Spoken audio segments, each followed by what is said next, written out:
Hello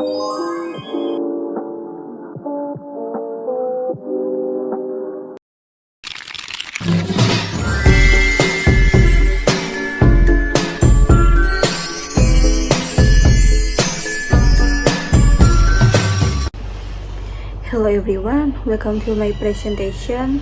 My name is Yasinta Azahra. I'm from Management Class 24A, NPM 244111099. And today I am going to talk about theory of production costs. I hope this video provides you with a clear understanding of this subject. Let's get started. Theory of production costs. The theory of production costs in economics refers to the analysis of the expenses incurred by a firm in the production process. These costs are vital to understanding how firms make decisions about pricing, output levels, and the allocation of resources. The theory is often divided into short-run and long-run perspective and encompasses both fixed and variable costs. Has detailed explanation. 1. Types of costs. In the theory of production costs, it is important to distinguish between different types of costs that a firm may encounter. Fixed costs. These are costs that do not change with the level of output. For example, the rent of a factory or salaries of permanent staff remain the same regardless of whether the company reduces a lot or a little. Fixed costs are especially relevant in the short run, where certain inputs cannot be easily adjusted. Variable costs. These are costs that vary directly with the level of output. For example, if a company produces more units, it needs more raw materials, and labor costs may increase if more workers are required. Variable costs are flexible and dependent on the scale of production. Total cost. Total cost is the sum of fixed and variable costs at any given level of output. Marginal cost.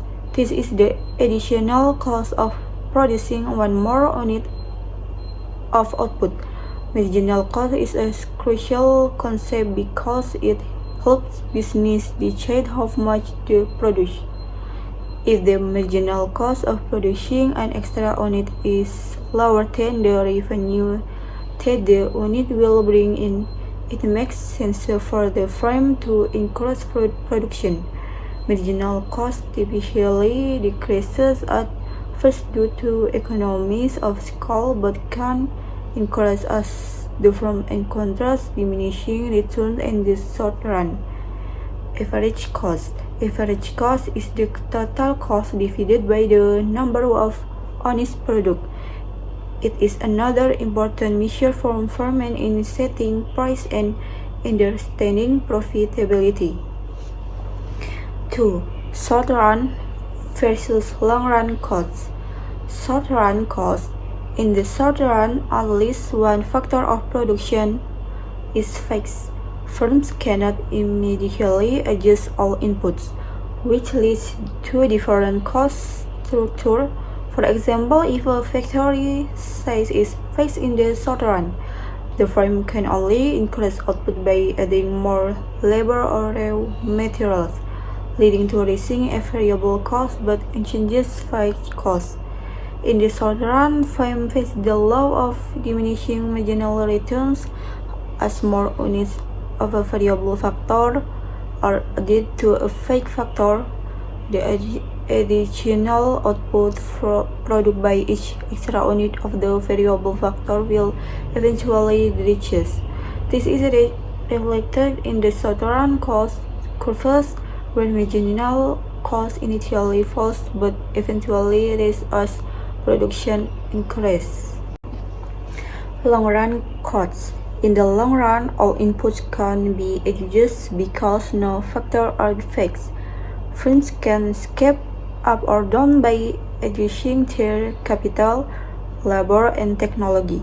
In this period, firms can benefit from economies of scale, reducing costs per unit as production increases, or might face diseconomies of scale, increasing costs per unit due to inefficiencies in large-scale production.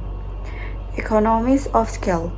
As a firm increases production, it might be able to reduce per unit costs because of factors such as bulk purchasing of materials, better utilization of specialized labor, or more efficient production technique. These economies of scale.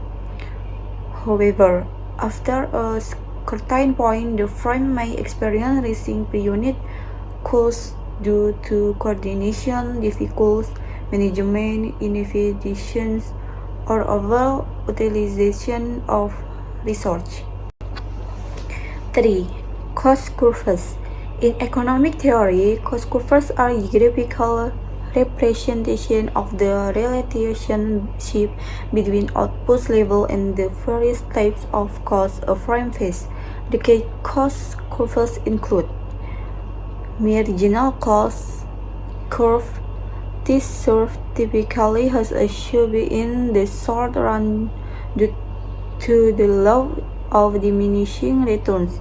Initially, marginal cost decreases as production increases, but if eventually rises as additional units of output require more costly inputs. Average total cost. This curve also tends to be U-shaped as fixed costs are spread over more units initially, leading to a decrease in average cost, but eventually variable costs cause average total cost to rise. Average variable cost. This curve shows the variable cost per unit of output and also typically exhibits a U-shape. Average fixed cost. This curve continually decreases as output increases because fixed costs are spread over more units of production. Average variable cost. This curve shows the variable cost per unit of output and also typically exhibits a U-shape. Average fixed cost. This curve continually decreases as output increases because fixed costs are spread over more units of production. 4. Profit maximization and cost. Firms aim to maximize their profits by balancing revenue with production costs. Profit maximization occurs when the firm produces at the level where marginal cost equals marginal revenue. At this point, the cost of producing an additional unit is equal to the revenue it generates, meaning that any further increase in production will result in loss after 10 gains. 5. Cost structure and decision making. Understanding the structure of production costs allows firms to make strategic decisions. For instance, pricing strategies.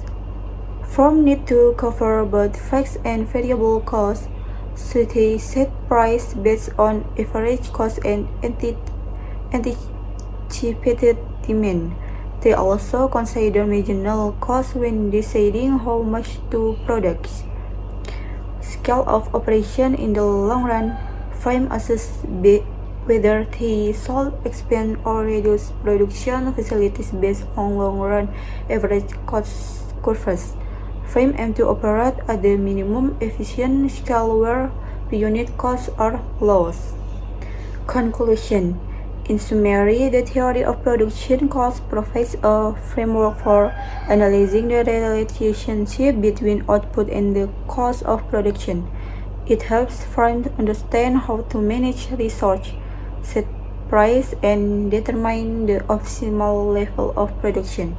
By understanding both short-run and long-run costs, business can make informed decisions that maximize efficiency and profitability in different market conditions. Thank you.